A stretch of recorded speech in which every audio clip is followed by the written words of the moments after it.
I am Resident of Color for YouTube. That is my buddy Patrick McCray. I'm Joel Saints for Resident of Color. We are talking The Ghost and the Darkness, a movie that is based on an actual real life event of two lions stalking and killing in Savo, Africa. This movie is actually written by one of the characters that is played by Val Kilmer. His name is John Henry Patterson is his real name. Is his full name. They call him Colonel Patterson in here. I take it he was a colonel. So yeah, um, like in the movie. Michael Or Douglas, like the chicken magnate. or sorry, Kirk Douglas is in, or sorry, Michael Douglas is in this movie. He also is an executive producer in the movie as well. Um, Man, this film, what I love about it, two things besides its story. Um, the filming, the actual location. I love how they use it, and the soundtrack is cool as hell. Um, this movie just really, it doesn't. When I was watching its runtime, I'm thinking, "There's no way this." I remember, I always thought this movie was longer, Ah, but it's it not. moves. I know that's what's weird about it because when it starts off in like London and he's talking to the guy, Val Kilmer's character's talking to that guy. He's like, my wife's the one who plays the games. Like, so he goes, Yeah. good. You won't like me. I'll make you hate me. And it's like, this guy sounds like a dick, and he is. Um, I forget the actor's name who plays his boss, but he could have. Tom Wilkinson. Tom Wilkinson would have been a good Joshua Collins for sure. Oh, yeah, he would have been great. But here he's just playing Val Kilmer's employer, and he sends him to Africa because he's contracted to build a bridge. Um, he has to work with many different. He has to work with Israelites, Israelites. or Israel. He has to work with a bunch of different A very diverse group of people. the first He's group of got people. Yeah, Hindus and he's got Hindus and the tribal natives and so on.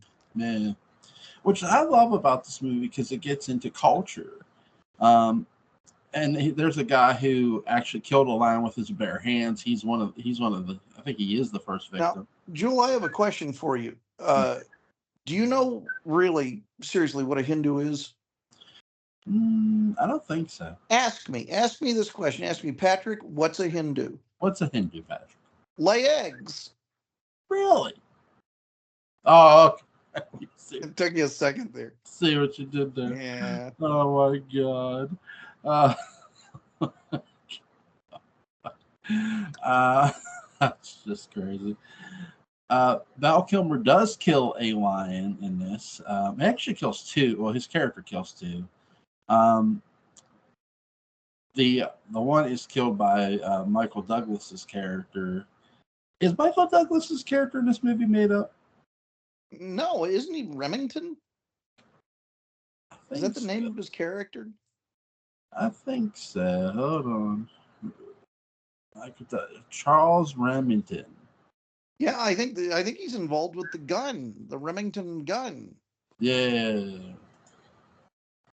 or the razor, the electric razor, one or the other. Ooh, He should have ooh, used ooh, an ooh. electric razor on the lions and Yeah. shaved them into shame.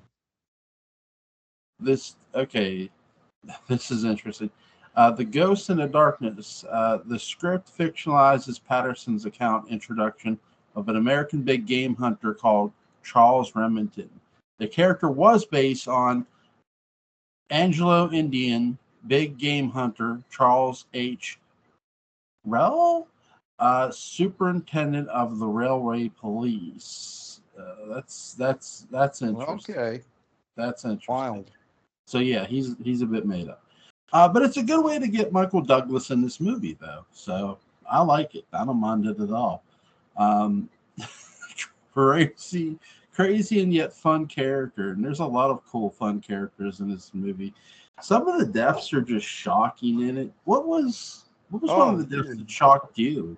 the first major one that we get. You know, the Yeah, poor guy's dragged out of his tent and he's The cat, like this one, uses the sandpapery tongue to lick the skin off so he can drink the blood. I mean, it's all kinds of stuff. Hey, Lincoln, I hear in Springfield they'd really love to see you. Yeah, Donald Trump said they're eating dogs and cats there. Yeah, why don't you go on a long trip to Springfield? See how long you last. Around Thanksgiving, you'll be there with an apple in your mouth. I thought it was Alf that ate the cats, man. Well, during the debate last night, Donald Trump was going on and on about people in Springfield, Ohio, eating dogs and cats. As the poor moderator sat there trying to say, the police investigated that, and I don't think that's true. And besides, there's an excess cat population, so where there's a will, there's a way. Whatever it takes, Lincoln, whatever it takes. Lincoln roasting on an open fire. Just if you send Lincoln to Ohio, just make sure you give him a 45 automatic. I'm sure he'll take care of business. God, that's just ridiculous. But we're here talking about dogs and cats. Oh my! Eating dogs and cats. Yeah, a lot of the deaths are shot. Mine is the guy who orders the Bibles, and the guy who hired Val Kilmer's character actually brings the guy the Bibles to find out he's dead. He gets killed in a very weird way because they reveal the second lion on the rooftop, and he jumps and he slices the guy's throat, killing him instantly. Yeah. I thought that was one of the most interesting yet crazy deaths, and you could see Val Kilmer's character very broken by it, which is just amazing. And you could see the workers are slowly turning on him. I think this movie really delves into the psychology of fear and overcoming it. What do you think, Patrick? Oh, very much so. I mean, they're surrounded by fear. It's an essay in both bravery and a certain type of stupidity at the same time. I mean, I can't blame the people wanting to get out. What I wonder is what made these lions diabolically intelligent. Well, the real reason they attack people was because their teeth. It had something to do with their teeth. I think they were in a weird way deformed in a weird way, and it caused them to sort of. They couldn't. How was it explained? Because I watched this on the History Channel, where they couldn't necessarily eat animals. They couldn't, so they had to use their tongue. They did have to use their tongues, but they couldn't chew a certain way or something because of their teeth. So, in other words, if we had given these lions a bunch of crystal meth and their teeth had fallen out, problem solved. I guess. That is just crazy way of thinking it. Yeah, I mean, but it's just using science, Jewel. It's just good science. Let me make sure I'm right. I know it had something to do with the teeth. Make sure I'm correct on this one. Let's see. Lions. Oh, sorry. Yeah. Killer lions. I await the answer. So yeah, sorry. Some Africa.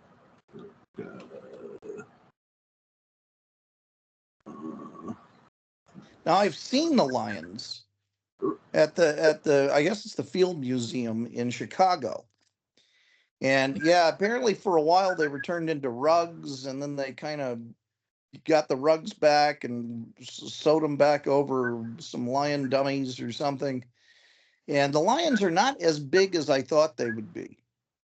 Yeah. They looked like, really big tigers or something, and they just didn't look like the massive land sharks that the movie has. And I always enjoyed the movie because for me it's like Jaws on land. Yeah. Very much so. And the movie got critically, it got a real drubbing when it came out. And I don't quite understand why. I didn't read the reviews that thoroughly because, a bad review of something I like is not. Sometimes it's interesting, but sometimes I just don't care. And in this case, I didn't. I thought Val Kilmer gave a very good, disciplined performance. So many rumors of him being a monster, and Michael Douglas always delivers. Yeah. And the screenplay for this is written by William Goldman, who wrote Butch Cassidy and the Sundance Kid, and a number of other, of the great movies. He's considered maybe the greatest writer about screenwriting ever. And wrote the movie Maverick, of all things. Had an interesting last act in his career. I actually own on DVD Butch Cassidy and the Sundance Kid. Great movie. It is a great movie. So here's what I have here. It's not much, but the Tsavo man-eaters were a pair of large man-eating male lions in the Tsavo region of Kenya, which were responsible for the deaths of many construction workers of the Kenya-Uganda Railway between March and December of 1898.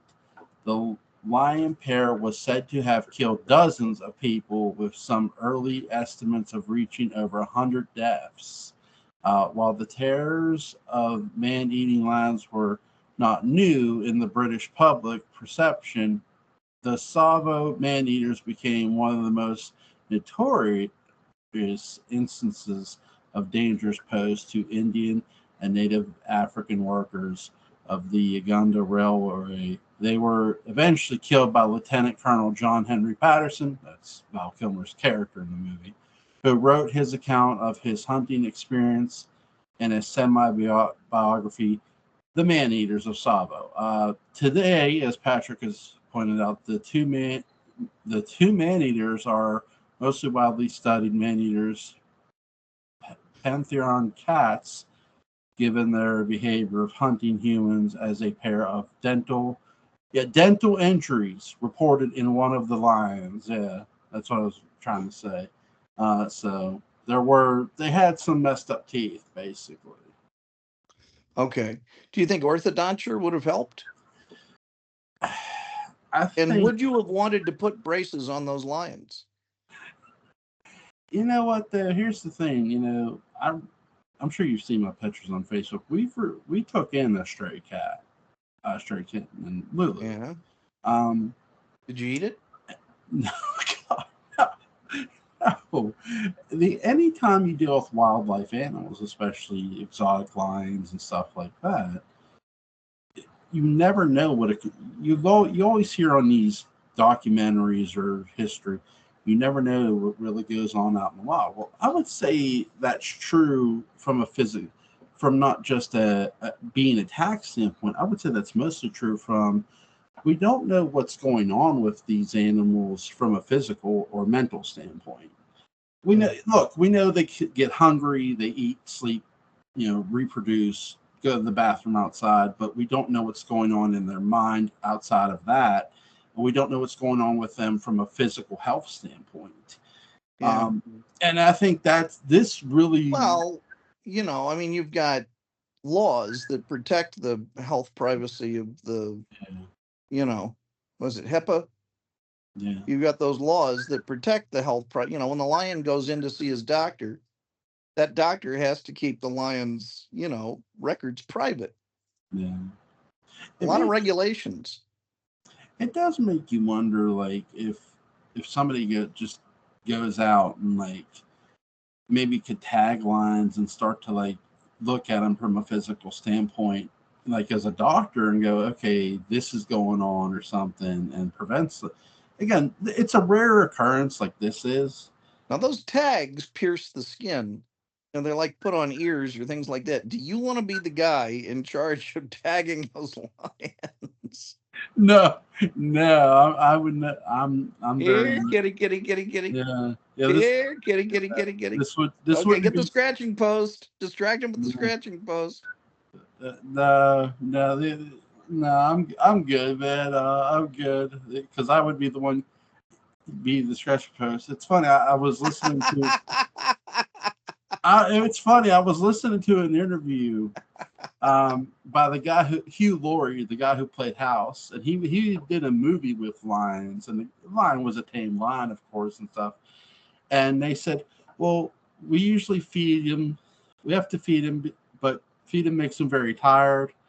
And he goes, if he charges at you, they gave him the advice of make sure you throw shit at him. And he's like, well, where will I get shit from? He goes, just reach back behind your ass and it'll be there. And I'm like, what? He gave this, and I'm like, that's crazy. Why would you give something So that? I mean, Jewel, has a lion charged you lately? Are you saying that to explain No, the back of your no, pants? no. I listened to this interview Hugh Laurie did. He did a movie about with lions. I don't know what it is because I haven't seen I it. don't know. But he was saying about this. I was just like, I started Stuart laughing. Little. Maybe it was Stuart Little. No, I- that was a mouse. That was a mouse. Yeah, he was in Stuart Little. That's right. Him and Gina Davis, I think. Yeah. But yeah, he was saying about that, and I just thought that was funny as hell.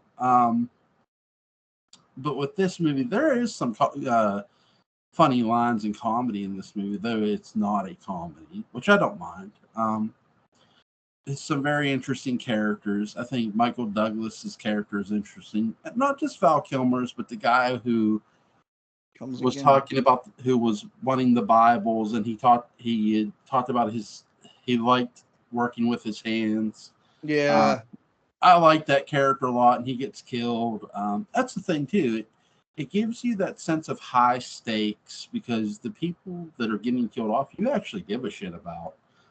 The guy who killed a lion with his bare hands, he's the first one to go, as you pointed out. And he's a character who's very interesting too, who gets just killed early on. It's nice to see a movie that's based on a real event and they take the risk with the characters they have. Yes. I mean, I think they used a lot of CGI lions in this Yeah. to help. And they're not going to put your stars in major jeopardy like that. No, I think so too. I think these are CGI lines. I don't think not unless you have really good insurance. Well, what was it? I forget the movie that had Anthony Hopkins and Alec Baldwin in it, where they went into wildlife and there was this bear. They actually did use a real trained bear for it. But I think you're thinking of The Bear. I think it was called The Edge. The Game? No, it's called The Edge. Yeah. The Edge. Yeah. Good movie, but really interesting. Again, there's animals you can tame and there's animals you can't. I would not want to use a real lion in a movie. I'd rather use the CGI lion. I'm glad they did that here. Marie Wallace, you can't tame.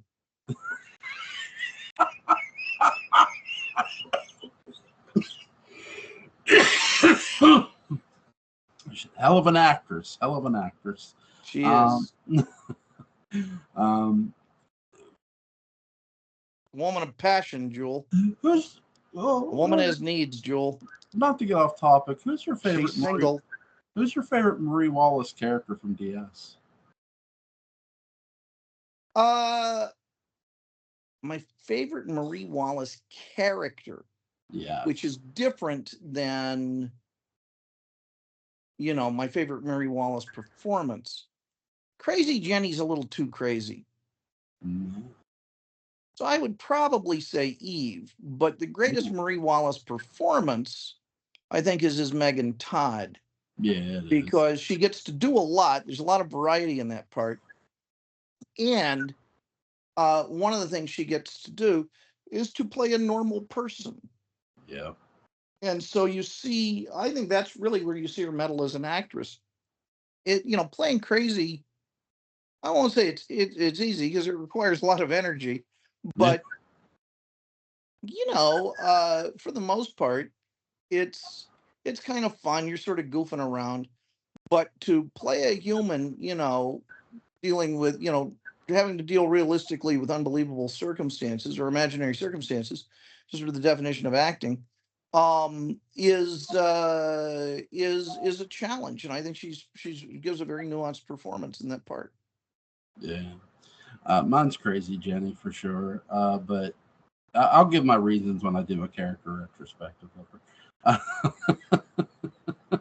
her.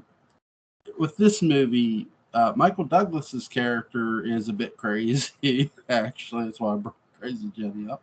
He's a little bit country, but he's also a little bit rock and roll. He is. He is. Michael Douglas is always used to playing these intense characters. Though this Well, is everyone was intense in this. They were living in the African wilderness. Yeah, for Tents sure. are what they lived in. Yeah.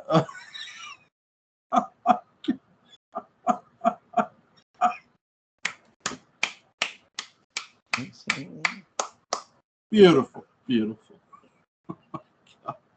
I love that again. Michael Douglas was used to playing very tense characters. One of my first Michael Douglas movies that I watched was The Game. And then that led me to older Michael Douglas movies, which I enjoyed. See, I grew up with Michael Douglas movies, so when I was about to quote a movie that's not a Michael Douglas movie, but there was a time when Michael Douglas and Jeff Bridges were kind of the same person, and that was around the time King Kong was made. But I guess it was the China Syndrome, where he was playing a young upstart journalist. Yeah. I saw him in that, and I followed him throughout it. In the 80s, to me, he was kind of the movie star. Yeah. Yeah, he did those action adventure movies where Romancing the Stone. Yep. Jewel of the Nile. Yep. I've seen both of those. Wall Street. Both good. Wall Street was good too. Yep. So Michael Douglas had a very interesting career for sure. And here he plays a hunter, which is, it's not out of the norm for him to do that. I enjoy his character. I was shocked to see him get killed off. I mean, because Michael Douglas is still a pretty big name at this time. Yeah. I mean, if you were watching this for the first time and I said, Patrick, Michael Douglas's character is going to get killed off, would you believe me? Yeah, I would. If it was a noble death, an interesting death, sure. I mean, Robert Shaw was the biggest star in Jaws. Yeah. And he gets killed off. That's true. You think they were just going for that shocking death like in Jaws, or? Partly, but when you have any of these movies that reflect at all the Joseph Campbell hero's journey, one of the things that happens is that when you introduce a mentor character, you introduce your main character and you're following them, and then you bring in a mentor. Well, if the movie was going to be about the mentor, it just would have started out being about the mentor, and your primary hero wouldn't be in there. But it's not. And mentors have to die in these films so that the main characters are forced to, learn the lessons that they got and to demonstrate mastery on their own, or else nothing is learned. I mean, Obi-Wan easily could have climbed into that X-Wing, and even at his age, and, because the X-Wing does most of the flying. It's not like he has to flap his arms or something. And although it would have been a better movie, can you imagine? I'm trying. I can't do this in the targeting computer at the same time. Trust the flap, Luke. You have to have the mentor die, because then the hero has a reason to really, really, really go for it. And yet there's risk. And so they're doing that sort of thing for themselves for the first time. So that's where the suspense comes from. Yeah. Yeah, and it's very good suspense built throughout this movie. Yes, it is. I love the you got to build a new hospital, and they're using the old hospital to lure the lions in, and the lions lions are onto them. They're onto them. They're very smart and intelligent. You know why? The lions had read the script. I would say so. I knew what was going on. That's why you only give actors sides. You don't give them the whole thing. You just give them, just like Joss Whedon, you just give them a few pages. And well, Joss Whedon would do other things. He would terrorize the women on the set, but and then give them a few pages. I don't know. This What a is horrible guy. Joss Whedon, thumbs down. You mind your own business. this is directed by Stephen Hopkins. Of Rhode Island from 1776. The one Yeah, who says, I think Congress should have its own pisser. That yeah. guy. And McNair, more rum. That guy was Stephen Hopkins. I didn't know he went into movie directing after politics. Well, this is Stephen Hopkins is a Jamaican-born British Australian director and producer of film and television. He's directed Predator 2, A Nightmare on Elm Street 5, The Dream Child, Blown Away, one of my favorite movies, The Life and Death of Peter Sellers, Lost in Space, Oh, and Under wow. Suspicion. Oh. He has also produced and directed several episodes of the first season of 24. Huh. There's a lot of sour in there mixed in with the sweet, Jewel. I don't know. He directed the Lost in Space movie. He's got a lot to answer for. Well, his early work here, it says he made in Australia. Hopkins made Dangerous Game, 1987. This helped him get the job directing The Nightmare on Elm Street Part 5, which is not a good movie. I've seen them enough times. Hopkins later said, I went at it like a dog and had a wild, fun time. Yeah, I would call it that. He went on to make Predator 2. I'll talk about that. He also made a little movie called Judgment Night, which is an interesting film. He did this, The Ghost in Darkness. Hopkins directed Race, a biopic about athlete Jesse Owens, and for Focus Features. And that's he did television. So if he attacked these things like a dog, is Lost in Space a fire hydrant? Wait, okay. So this isn't the Lost in Space movie with William Hurt, the only one. Really? Oh my god. Yeah. Oh god. Yeah, I know. Let's have I know you like a moment of silence. Let's have a moment of silence for that. And I mean, it's rather telling because one of the big brains behind Star Trek Discovery is the writer of Lost in Space, Akiva Goldsmith, who also gave us Batman Forever and Batman and Robin, and yet inexplicably was one of the most in-demand screenwriters in Hollywood. Maybe that explains Star Trek Discovery. Oh, I think it certainly doesn't hurt. The man who gave us Lost in Space. And I ruined that franchise. What can I do if they really let me loose? Although I started watching the 5th season of Discovery the other night, and even fans of Discovery weren't that fond of that season, and I understand why. It was concise, it was exciting, I understood what was going on, it moved quickly, the characters seemed to be in a pretty good mood, it bounced around at a decent pace, I could follow the plot. Yeah, of course Discovery fans hated it.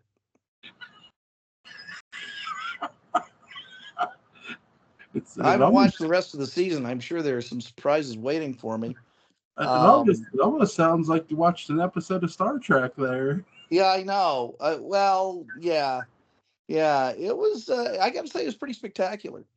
But Discovery needs more people standing around crying because they're in the midst of plots that no one could possibly communicate under any circumstances with a concise summary.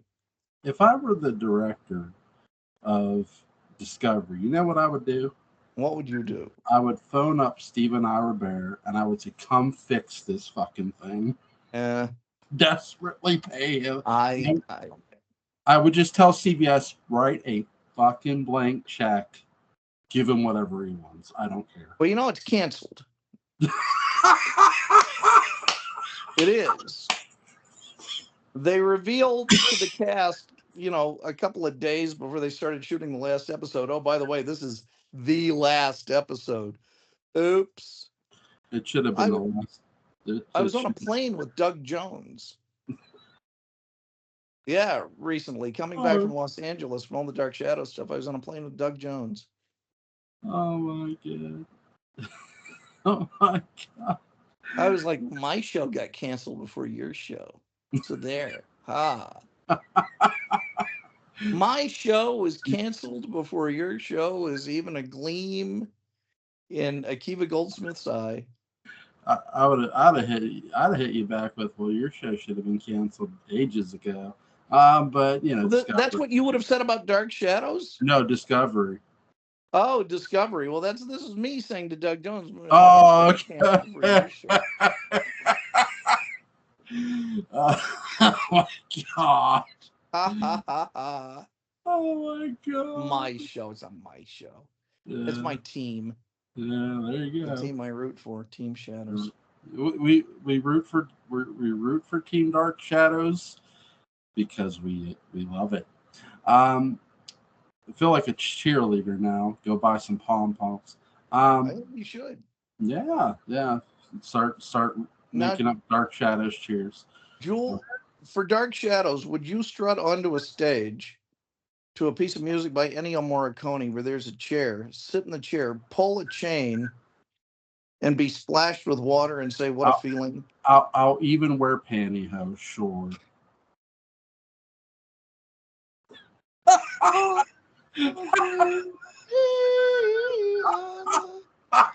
This has gone totally off the rails. This is gone. I don't even know what we're talking. Ghost in the Darkness is a good movie. Okay, so back to Dark Shadows and Joel Sane and leg warmers or whatever. Yeah, favorite character in this movie. You're a Steel Town girl on a Saturday night, Joel. Let's face it. Take your passion, make it happen. Yeah. But just, put the right rating with it. My favorite part of this movie is the big hunt at the end and the fire and so on and so. I mean, it's just so spectacular. I actually like how they literally set up a razor fence by hand. Great job and great production. The production crew had to be working overtime with that. Which it shows you the dedication that the filmmakers made, because it's easy to act with CGI lines, but for them to do all this other stuff, like build another hospital, set up these razor-like fence stuff, I love the hell out of this production crew for putting in the effort, and it pays off in the movie. It's really well done. That's one of my favorite things about this, and the chemistry between the cast. They hit it off. It is a fine ensemble cast, and the William Goldman screenplay helps with that. He's able to write people getting along for a purpose, for a scheme, and essentially this is a scheme. I mean, this is the guy who wrote The Sting. Yeah, and so he's good with chemistry. That's a movie we need to cover. Manly man movies. Yeah. The Sting's marvelous. God, I love that movie. We should talk about that soon. Fucking amazing movie. I've seen that movie like 7. Now, what are your feelings about The Sting 2 with Mac Davis and Jackie Gleason? When are you going to have a movie with Robert Redford and Paul Newman and walk away from it and say, we got to replace these guys and we got to get it right? Oh, who we should get? Mac Davis. Okay, you already lost me there. And an elderly Jackie Gleason. Who makes you think more of Paul Newman than a portly, farting, belching, groaning Jackie Gleason? I mean, come on. That's just great filmmaking.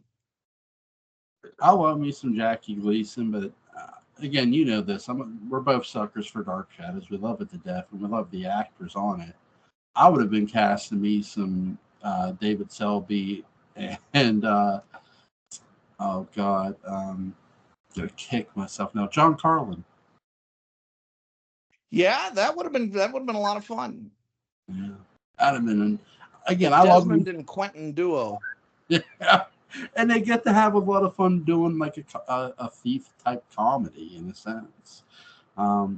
They would have been great. I mean, I love Jackie Gleason. I've seen The Honeymooners, so good actor. Yeah, I probably would have gone for. I would have gone the dark horse there. I would have gone with Pennick and Stroka. There you go. There you go. I like that. I could see that for sure. I could definitely see Christopher Pennock playing a hustler for sure. Yeah, and then you bring in Humbert Allen Estredo as the Robert Shaw character. Yeah. Yeah. I'm not.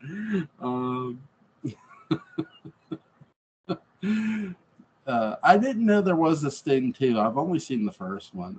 Oh, there is a Sting 2. There's definitely a Sting 2. Made about 10 years after the Sting. Wow. To everyone's confusion. A full 10 years. Yeah, about. Yeah, just about. I think it was like 1982, 83. And the Sting was maybe 74. Damn, that's a. Yeah. Now they. I shouldn't be too shocked because they did. There's a MacGyver episode called Stunned Twice, and they're basically ripping off the movie The Sting. But here's the thing: Dana Elker was in the original Sting movie. He was. So I get why they did it. He was the aerobics instructor. He was the cop. He was the cop. That's right. I remember. Oh my god. Great actor, by the way, Dana Elker. Dana Elker, unforgettable. Yeah. Large Norwegian. Do you think he and Catherine Lee Scott ever got together and just had Norwegian talk and talked about lutefisk and other things like that? I don't know.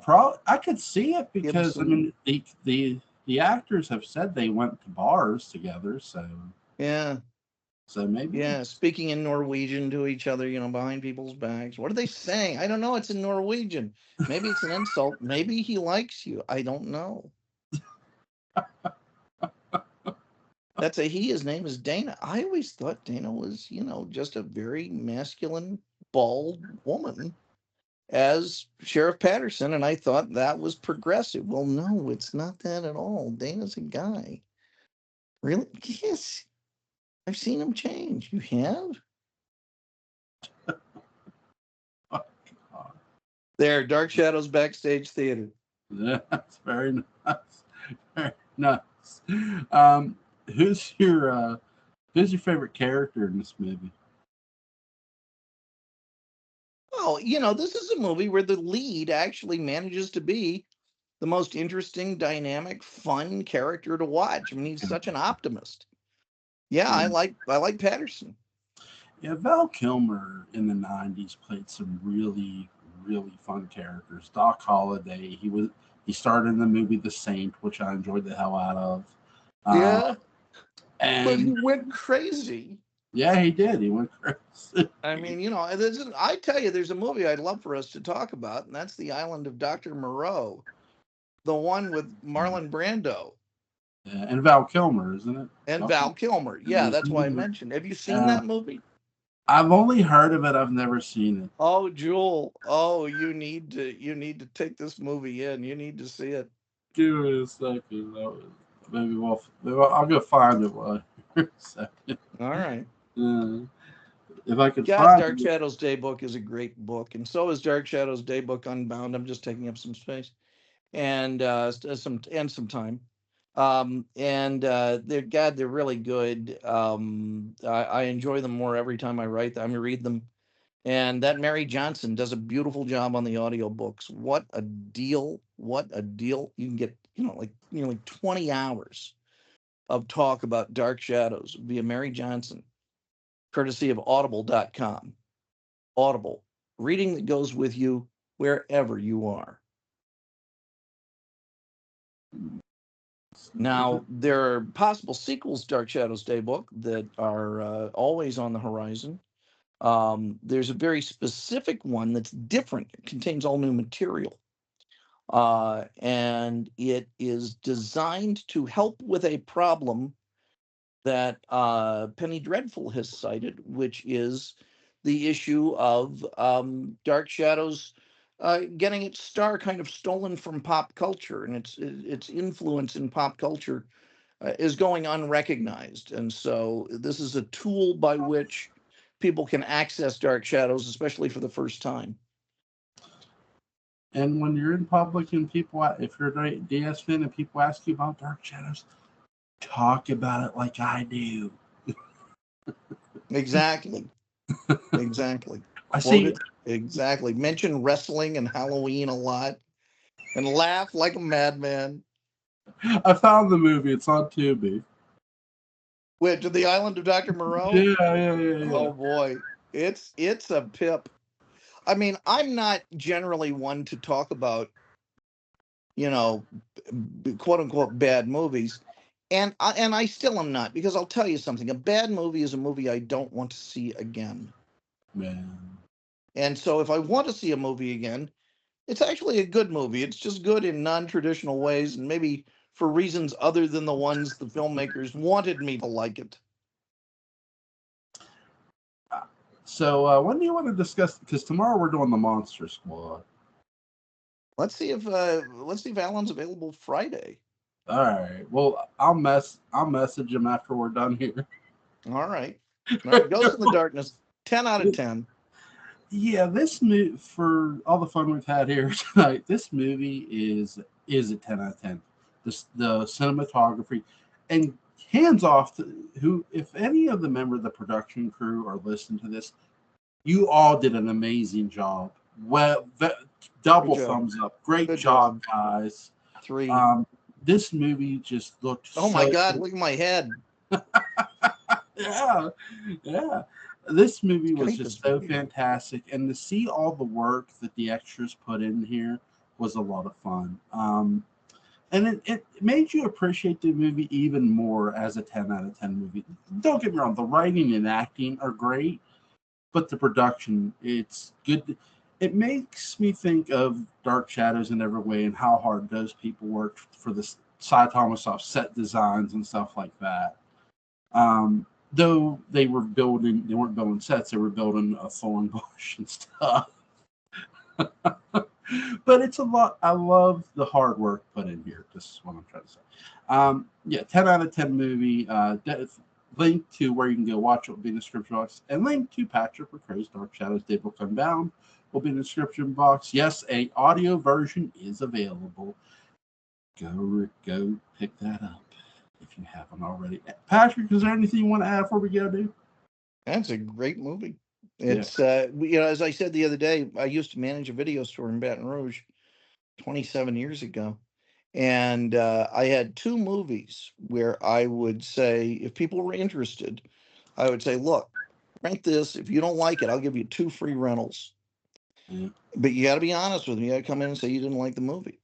And there was another movie that I had in that grouping, and it was that movie and Ghost in the Darkness, and no one ever. I had people rent it all the time. Nobody ever took me up on the offer, though. Yeah, it's a good movie, is why. It is. It's a very good movie. It's a very underrated movie, and again, critics had issues with it at the time. I guess I should get off my duff and read what they had to say, but I also have paint I could go watch dry. And that strikes me as being somewhat more interesting. I just think, in my opinion, and I haven't read any critical response to this either. I don't tend to read what critics say because I just don't give a shit. But I think at this time, because when this film was made, I could see people, from a critic standpoint, being sick of Val Kilmer. Here's the thing: I wasn't sick of Val Kilmer. Could be, yeah, because he was everything. I'll tell you, good film criticism is worth your time because it will reveal things in the movie that you noticed but you didn't know to put into words. Mm-hmm. And I would, if I were you and you get a chance, read stuff by Roger Ebert and read stuff by a woman named Pauline Kael, Kael.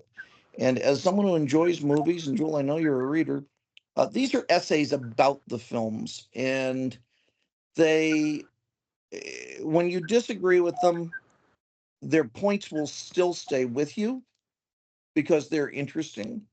And when you agree with them, you will feel like you have gotten another couple of cylinders in your engine, you know? It's worth reading, and they're just entertaining. So that's my pitch. Okay. I'll definitely try to check some out. Yeah. By Roger Ebert for sure. I tell you whose reviews I used to love. He doesn't do movie reviews anymore, but he did do movies for a short time. Was Dennis Miller? I love this comedy. I love his movie reviews. Well, he's a funny man. Yeah, he's a funny man, and he gave good, honest reviews. You know, if he didn't like the movie, he explained why. So yeah, which I don't mind. Look, you don't have. Not everybody has to like the same film. I know there are a lot of people. Look, I remember a time when Season of the Witch was a hated movie, and yeah. I talked to some people who don't like that movie still to this day. So it must be interesting to be so wrong. Yeah, it's a lovely film. I love that movie. I know, I did too. And it's like, I'm like, why don't you? I was like, why don't you like it, man? Like, they couldn't have made the movie about Michael Myers. I'm like, well, it's an alternate reality. Yeah, I get that. I'm like, okay. Thrill me. Good night, buddy. Good night, sir. Take care. You too.